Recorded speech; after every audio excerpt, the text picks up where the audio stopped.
বকশিতপুর উপজেলার ভাবড়াসুর, বাঁশবাড়িয়া এবং উজানি বিএনপি, যুবদল, ছাত্রদল, স্বেচ্ছাসেবক দল, মহিলা দল সহ সকল অঙ্গ সংগঠনের উদ্যোগে আয়োজিত আজকের এই ইফতার মাহফিলের সংগ্রামী সভাপতি, আমাদের মাঝে উপস্থিত বকশিতপুর উপজেলা বিএনপির বিপ্লবী সভাপতি, সাধারণ সম্পাদক, পৌর বিএনপির বিপ্লবী সভাপতি, সাধারণ সম্পাদক সহ বকশিতপুর উপজেলা বিএনপির বিভিন্ন পর্যায়ের সম্মানিত নেতৃবৃন্দ, উপজেলা যুবদল, ছাত্রদল, স্বেচ্ছাসেবক দল সহ উপজেলার বিভিন্ন পর্যায়ের জাতীয়তাবাদী পরিবারের সম্মানিত সদস্য এবং আমাদের মাঝে উপস্থিত বিশিষ্ট আইনজীবী, গোপালগঞ্জ জেলা বিএনপির অন্যতম সদস্য, সরকারি জিপি, আমাদের অত্যন্ত শ্রদ্ধাভাজন, যিনি আমাদের এই বকশিতপুর কাশিয়ানী মানুষের বিপদের দিনে সব সময় পাশে দাঁড়ায়, আমাদের সেই প্রিয় নেতা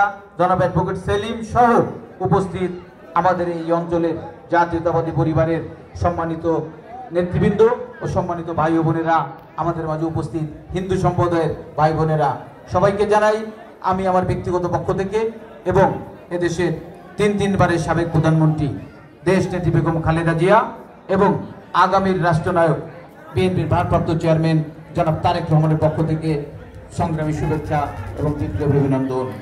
প্রিয় বন্ধুরা আমার, আমি আজকে বক্তব্য বাড়াবো না, আমি শুধু মহান রাব্বুল আলামিনের কাছে কৃতজ্ঞতা জানাবো। দীর্ঘ 17-18 বছর পরে হলেও আজকে আমি আপনাদের সাথে একসঙ্গে বসে ইফতারি করার সুযোগ করে দিয়েছেন মহান রাব্বুল আলামিন। এজন্য আমি মহান রাব্বুল আলামিনের প্রতি কৃতজ্ঞতা জানাই।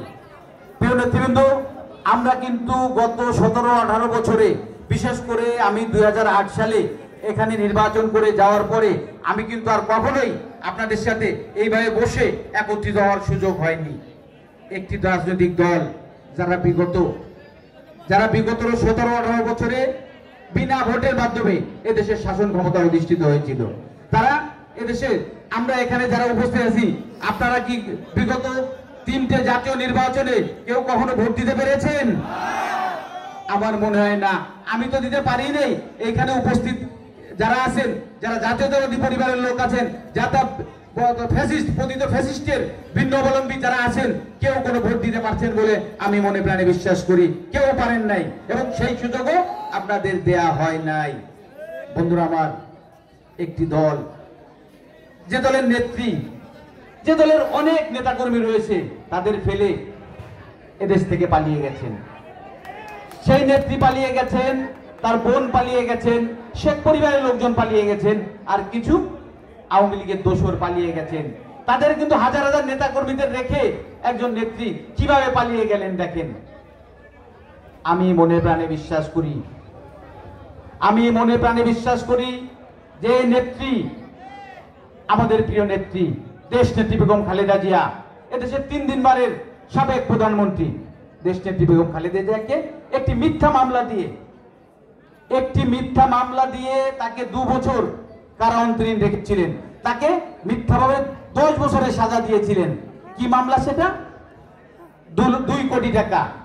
2 কোটি টাকা উনি আত্মসাৎ করেননি, 2 কোটি টাকা ব্যাংকে রেখেছেন।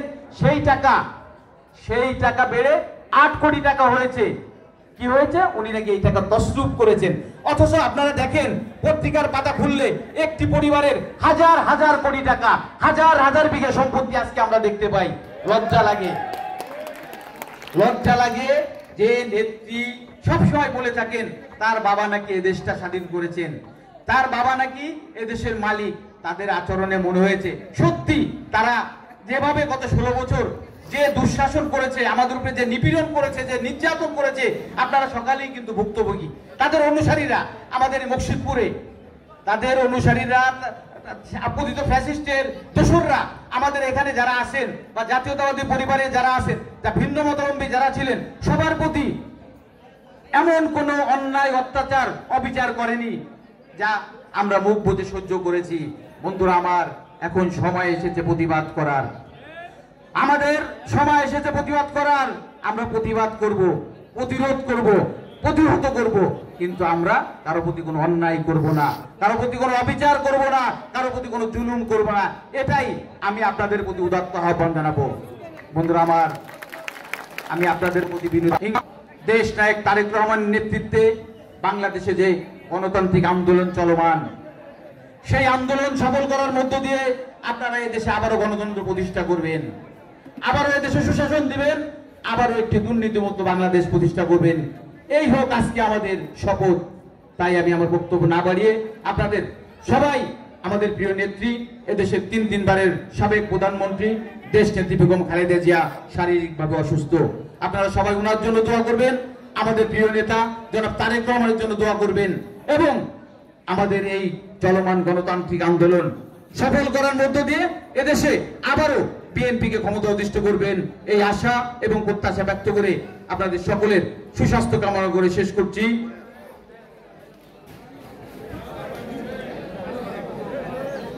বন্ধুরা আমার, আপনারা, আমি আরো যেহেতু সময় আছে, আমি আরো দু একটা কথা বলতে চাই। আমাদের প্রিয় নেত্রী, দেশ নেত্রী, আমি মনে প্রাণে বিশ্বাস করি স্বাধীনতার পরে বাংলাদেশের সব জেলায় জাতীয় নির্বাচনে প্রার্থীদেরকে আমরা, আমাদের মনোনীত প্রার্থীকে আমরা ভোট দিতে পারি নাই। বাংলাদেশের সকল জেলায় জাতীয় নির্বাচনে যদি সাধারণ নেতাকর্মীরা ভোট দেওয়ার সুযোগ পেত, আমি মনে করি মকসিদপুরের কাশিয়ানীতে আজকে বিএনপি এই অবস্থা হতো না। আপনারা সকলে খেয়াল করবেন, স্বাধীনতা পরে এদেশে একটি দল তাদের প্রার্থীকে সকাল 10টার মধ্যে ভোট কেটে কেন্দ্রে তাকে বিজয়ী ডিক্লেয়ার করে দিয়েছে। আমরা কিন্তু, আমি যেমন 2008 সালে নির্বাচন করেছিলাম, আমি দেখেছি কিভাবে তারা অরাজক করেছে, কিভাবে তারা কেন্দ্র দখল করেছে, কিভাবে তারা সেন্ট্রাল দখল করেছে, কিভাবে নেতাকর্মী বা ভোটারদের ভয়ভীতি দিয়েছে। আমাদের কোন নেতাকর্মীকে আমি 2008 সালে দেখেছি কোন এজেন্টকে তারা ঢুকতে দেয়নি, তারা বিভিন্নভাবে ভয়ভীতি দিয়ে নির্যাতন করে তারা কেন্দ্র থেকে বের করে দিয়েছে।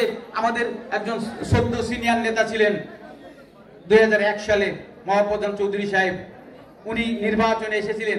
উনি কিন্তু আজকে আমাদের এই মকসিদপুরে যত উন্নয়ন দেখেন, এর রূপকার কিন্তু উনি কিন্তু এর রূপকার। আজকে আমাদের এই যে রাস্তা দেখেন, সব কিন্তু বিগত 18 বছর আমার মনে হয় না মকসিদপুরে দৃশ্যত এরকম কোনো উন্নয়ন হয়েছে।